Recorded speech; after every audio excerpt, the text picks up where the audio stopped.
welcome back to the Upper Room. I'm sorry about the dim lighting. I am in Northern California for work, and so this video is coming to you right from my hotel room up in NorCal. Today we're going to talk about faith, hope, and charity. Now these three virtues point us to love, okay? And by these three virtues we can come to know God more. And I wanted to discuss these three virtues because charity, out of all three of these virtues, has an interesting dynamic to it because it remains here on earth as well as it remains in heaven. And I'll tell you what I mean by that. So, hope and charity, faith and charity are three virtues that we can strive to attain. Now, a virtue is like a good habit to have, and that would be the simplest way of describing it. And the way that you start to attain good habits is you do them over and over again, and then they just become natural to you.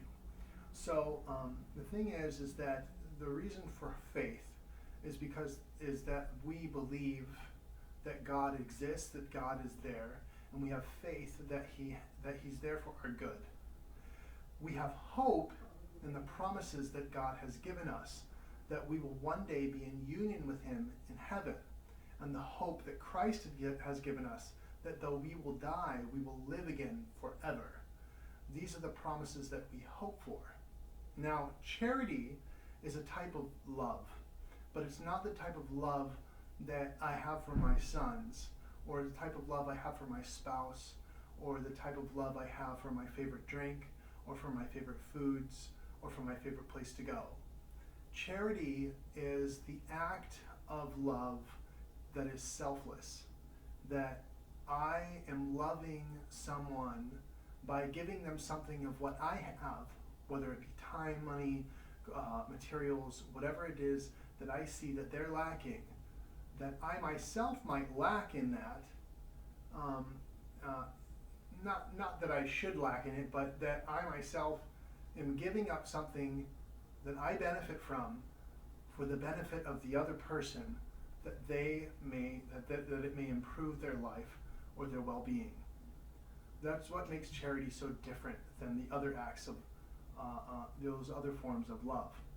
Now, we're here on earth and we have hope that we'll be with Christ.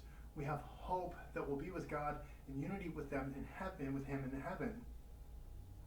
And we have faith that they're there. And so when we die, and if we die in the grace of God, that we'll be with God, with Him.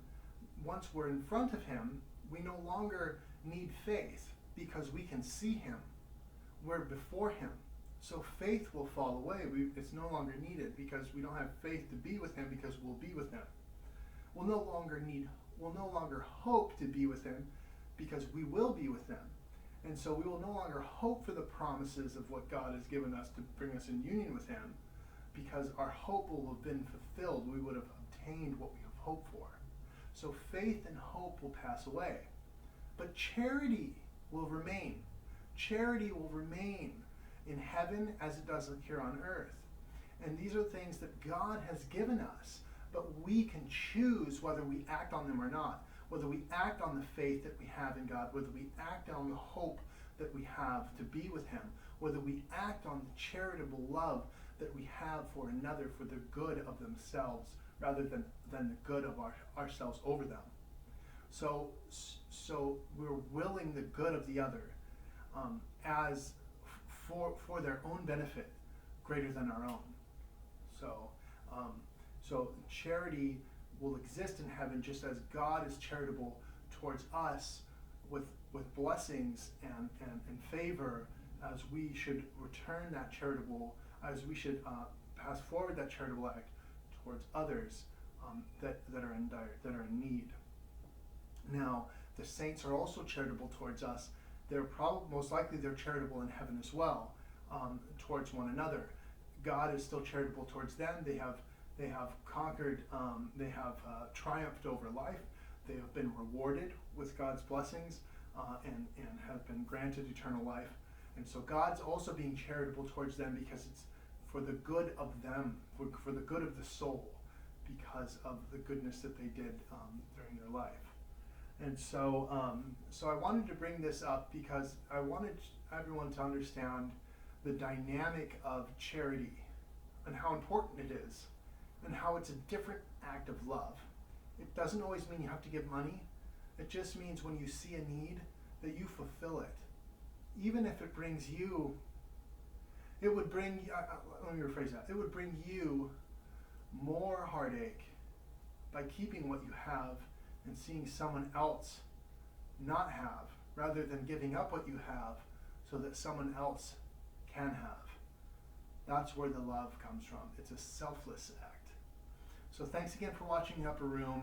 I'll see you again hopefully next week. This week it permitted me to have enough time to make this video. Thank you very much, and God bless.